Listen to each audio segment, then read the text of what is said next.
풍이 지나고 또 더위가 계속되는데 그래도 가을 냄새가 조금씩 이렇게 풍겨오는 것 같습니다. 오늘은 광복절 기념주일이기도 하고 오늘 대한성서공회 방문이 있어 그리고 또 아동부 특성도 있고 그래서 말씀을 조금 짧게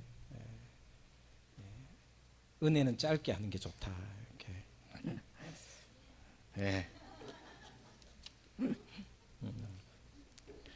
자, 오늘 19절 말씀을 보시면 19절에 여러분 한번 보십시오. 그때 스데반의 일로 일어난 환란으로 말미암아 흩어졌다.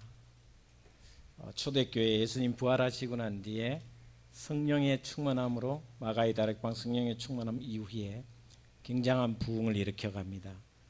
그러던 중에 유대인들이 핍박하기 시작합니다. 그 중에 가장 선봉에 섰던 사람이 사울이었습니다.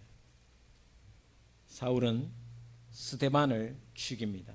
나중에 야고보도 죽이죠. 사도 야고보도 죽입니다. 그러자 그 핍박, 순교의 역사가 있으면서 믿는 사람들이 다 흩어지게 됩니다. 여러분 생각해 보면 믿음 때문에 흩어져 이방 나라로 간다라는 게 쉬운 결정이 아닙니다. 그래서 흩어진 땅이 어느 땅이었냐면 가서 세운 교회가 오늘 본 말씀에 보시면 구브로, 베니게, 안디옥까지 이르렀다. 근데 믿음의 삶이 얼마나 힘들었겠습니까? 그죠? 신앙 하나 붙잡고 가는 것이지만 그러나 새로운 삶의 터전이었고 경제적인 어려움과 또 본토 친척 아비 집을 떠났기 때문에 일어난 수많은 것 그리고 새로운 나라에 적응해야 될 문화적인 것과 언어적인 것과 기후적인 것과 모든 것이 환란이었습니다. 그래서 굉장한 어려움과 고통을 겪었을 것으로 생각이 됩니다. 생각해 보면 여러분이 만약에 다른 나라에 가서 북한 땅이 아니고 그죠? 북녘 땅이 아니고 다른 나라에 가서 산다면 언어와 기후와 문화와 모든 것이 다른 것에서 하나님 붙잡고 살아가는 게 결코 쉬운 일이 아니라는 것입니다. 경제적인 어려움과 또 보고 싶은 가족들 또 수많은 것이 있었을 것입니다. 그런 환란 중에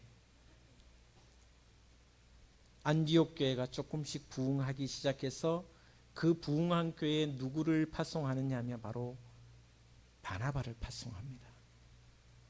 바나바는 원래 이름이 레위 족속이었는데 요셉이라는 사람이었습니다. 사도들이 바나바를 목회자로 파송을 합니다. 예루살렘 본부에서 바나바를 안디옥 교회 목회자로 파송합니다. 그런데 오늘 제가 바나바 이야기를 짧게 하는데 23절에 같이 한번 읽겠습니다. 같이 보도록 하겠습니다. 시작. 그가 이르러 하나님의 은혜를 보고 기뻐하여 모든 사람에게 굳건한 마음으로 주와 함께 머물러 있으라 권하니 한번 따라 하겠습니다. 하나님의 은혜를 보았다. 바나바의 믿음의 가장 중요한 것 중에 하나가 뭐냐면 하나님의 은혜를 보았다라는 것입니다. 환난 중에 있었습니다. 안디옥까지 도망쳐 와서 교회를 세웠지만 숨어서 예배를 드릴 수밖에 없고 여전히 핍박을 받고 있고 여전히 경제적인 것은 어려웠고 모든 문화와 언어와 기후가 좀 어려웠습니다. 그런 가운데 바나바가 와서 다 힘들고 어려운 처지인데도 불구하고 바나바는 하나님의 은혜를 볼 수 있었다라는 것입니다. 여러분 신앙생활을 한다는 것은 어떤 절망과 환난 가운데 있더라도 하나님이 주시는 은혜를 볼 수 있는 것이 바로 신앙인 줄 저는 믿습니다. 여러분 어렵고 힘들 때 지쳤을 때 곤란한 일을 당했을 때 아니 절망스러운 일을 당할 그때에도 하나님의 은혜를 볼 수 있기를 주의 이름으로 축복을 드립니다. 오늘 대한성서공회에서 우리 장로님 방문하셨는데 우리 대한민국에 처음으로 성경이 번역이 되었는데 그 번역한 사람이 누구냐 하면 존 노스 선교사입니다.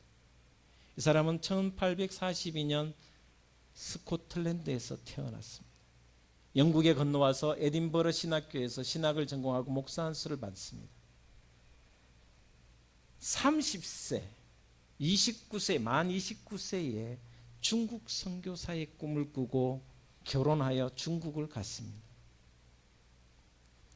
그런데 전국에 가서 1년도 채 되기 전에 아내가 풍토병으로 죽습니다. 아이가 태어나자마자 죽었습니다. 그래서 그 아이를 안고 온 곳에 젖동량을 하면서 키웠습니다. 그리고 얼마 있지 않아 다시 재혼을 합니다. 그런데 재혼하고 난 뒤에 얼마 있지 않아서 그 아내와 아이들까지 다 풍토병으로 죽었습니다. 낯선 땅에서 이제 겨우 중국어를 조금 배웠는데 그래서 이제 막 설교를 하기 시작했는데 첫 번째 아내도 죽었고 두 번째는 아내와 아이들까지 다 죽었습니다. 우리 전사님 PPT 한번 띄워주실래요?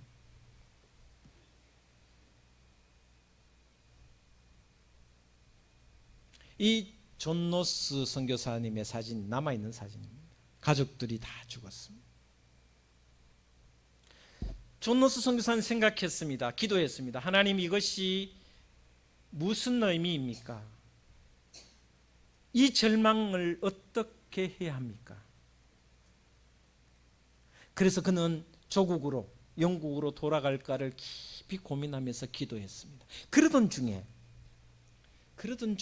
어느 날 대동강변에서 토마스 선교사가 순교했다는 소식을 듣고 조선이라는 땅을 알게 되었습니다. 그리고 어느 날 조선 사람을 만나게 되었습니다. 그런데 놀라운 것은 조선에는 아직 성경이 없다라는 것, 한글로 된 성경이 없다라는 소식을 듣게 되면서 그는 조선 땅에 하나님의 은혜가 있음을 보았습니다. 이 땅, 우상이 들끓는 이 땅에 하나님의 은혜가 있다라는 것을 확신했습니다. 가족들이 다 죽었지만 이제는 절망밖에 남아있는 것이 없었지만 그 절망 가운데서도 그는 기도하는 중에 조선에 하나님의 은혜가 있음을 보았습니다. 그래서 그때부터 한글을 배우기 시작했고 그때부터 다시 조선에 다시 선교사로 가기 위해서 한글을 익히기 시작했고 그리고 난 뒤에 얼마 지나지 않아 누가복음 전서 한글로 번역을 하게 됩니다. 한번 보여주시죠. 누가복음 전서를 처음으로 한글로 번역하게 됩니다. 그래서 이 땅에 처음 한글로 된 성경이 들어왔습니다. 존 노스 선교사를 통해. 그가 만약에 그 절망 가운데 자식도 죽고 아내도 죽고 모두가 이 절망 가운데 있었다면, 그 가운데 빠져 있었다면 결코 성경은 우리에게 들어오지 않았을 것입니다. 그리고 난 뒤에 한참 후에 그는 한글로 된 전체 성경을 번역해서 대한민국 최초의 교회인 세문안교회에 기증을 합니다. 그것이 바로 존 노스 선교사가 본 믿음의 삶이었고, 그가 만약에 그 절망 가운데 영국으로 돌아갔었다면, 조국으로 돌아갔었다면 결코 이 땅에, 물론 하나님이 다른 사람을 통해서 역사하시겠지만 하나님의 은혜를 보았기 때문에 이런 놀라운 기적들이 일어났다라는 것입니다. 여러분 모두 어떤 절망 가운데, 어떤 상황 가운데 있더라도 언제나 이 바나바처럼 또 존 노스 선교처럼 하나님의 은혜를 보고 기뻐하시기를 주의 이름으로 축원을 드립니다. 두 번째, 오늘 본 말씀 통해서 보시면 24절에 이렇게 이야기합니다. 바나바는 착한 사람이요 믿음과 성령이 충만한 자라. 제가 자주 이야기했습니다. 이 바나바 이야기는 제가 한 서너 번 이야기했습니다. 바나바의 믿음의 삶에 가장 중요한 것 중에 하나가 또 뭐였냐 하면 바로 착한 사람이라는 거죠. 여기에 착한 사람이라는 것은 영어로 굿맨입니다. 굿맨이라는 의미가 뭐냐면, 굿이라는 단어 속에는 어떤 의미가 있냐면 자기 유익을 구하지 아니했다라는 것입니다. 신앙하면서 자기 유익을 구하지 않았다라는 것입니다. 언제나 자기를 희생하는 사람이었다라는 것입니다. 여러분 보시면 알겠지만 바나바는 굉장히 부자였던 것 같습니다. 자기 전답을 모두 팔아 사도들 앞에 온전히 내어놨던 것이 바로 사도행전 말씀이고, 그리고 그 다음 장 사도행전 5장에 나오는 아나니아 삽비라는 논밭을 팔았지만 하나님 앞에, 사도들 앞에 일부만 내어놨다가 죽었습니다. 바나바는 착한 사람이었습니다. 자기 유익을 구하지 않은 사람이었습니다. 자기 앞에 있는 것을 오히려 희생하는 사람이 바로 바나바의 믿음이었다. 여러분, 믿음과 성령으로 충만하기 전에 사람들에게 덕을 끼치며 은혜를 끼치며 그래서 사랑을 전달해 주는 착한 사람이 되셔서, 오늘 본 말씀 24절 끝절에 이에 착한 사람이었고 그 착한 사람 가운데 믿음과 성령이 충만했을 때 이에 큰 무리가 더해졌더라. 바나바로 인해서.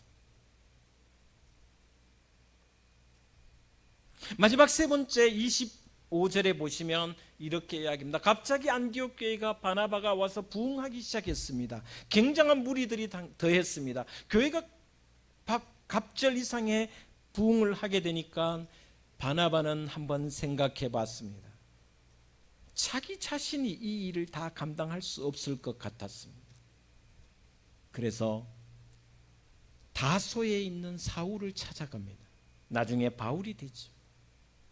불과 얼마 전까지만 해도 예수 그리스도를 믿는 사람을 죽였던, 스데반을 죽이고 야고보 사도를 죽였던 아주 핍박자 중에 박해자 중에 가장 악랄한 박해자였던 사울, 회심을 했다 하지만 도저히 믿을 수 없는, 사람들은 그를 두려워하고 있었습니다. 믿는 사람들은 그를 온전히 그가 회심했다는 것을 믿지 않았습니다. 그런데 바나바는 그를 찾아가 목회할 수 있도록 길을 열어줍니다. 나보다 더 이 교회를 잘 이끌어갈 것을 알고 그는 길을 터주고, 그리고 바나바는 어느 순간에 되면 홀연히 사라집니다. 그리고 그 이후의 모든 그 신앙의 여정, 선교의 여정은 바울을 통해서 선교의 여정이 역사를 이루어가고 부흥하게 됩니다. 여러분, 이것이 쉽지 않습니다. 바나바는 자신이 욕심을 내어서 목회를 더 잘할 수도 있었을 것입니다. 더 기도하고 더 준비해서 안디옥 교회를 더 부흥시킬 수 있는 능력도 있었을 것 같습니다. 그러나 나보다 더 큰, 나보다 더 능력이 있다고 생각하는 바울을 찾아가서 불러와서 그에게 교회를 맡기게 됩니다. 그리고 난 뒤에 바울이 안디옥 교회에 와서 목회를 시작할 그때쯤에 온 세상 사람들이 안디옥 교회 교인들을 향하여 그리스도인이라 칭하며, 예수쟁이들이다, 예수 믿는 사람들, 진짜 예수를 따르는 사람들이라고 칭찬했던 것이 바로 안디옥 교회라고 이야기하고 있습니다. 저는 오늘 다시 바나바를 묵상하며 세 가지를 여러분에게 말씀드렸습니다. 첫 번째, 바나바는 절망 가운데, 그 절망 가운데서도 하나님의 은혜를 보고 기뻐하였으며, 두 번째, 그는 착한 사람이었으며 자기의 유익을 구하지 않고 상대의 유익을 구하며 그들에게 기쁨을 주기 위해 최선을 다했다라는 것. 그렇기 때문에 바나바의 인격은 상당히 격식 있는, 덕망 있는 사람이었다라는 것. 그로 인해 많은 사람이 구원을 얻었습니다. 바나바는 또한 바울 되게 한 사람이었다. 부흥하자 바나바는 다소에 있는 사울에게 가서 데려와서 함께 목회하고 나중에 그는 호련히 사라지는 모습을 볼 수 있습니다. 이런 믿음의 행진이 우리에게 있다면, 바나바와 같은 신앙의 삶이 있다면, 우리 둥지교회는 다시 사도행전의 말씀을 기록해 나가는, 내가 사도행전이 되고 여러분이 사도행전이 되고 우리 둥지교회가 사도행전이 되어 계속된 부흥이 우리에게 있어지리라 믿습니다. 그런 신앙이 여러분의 신앙이 되고 저희 신앙이 되기를 주 예수 그리스도 이름으로 축원을 드립니다. 기도하겠습니다. 하나님,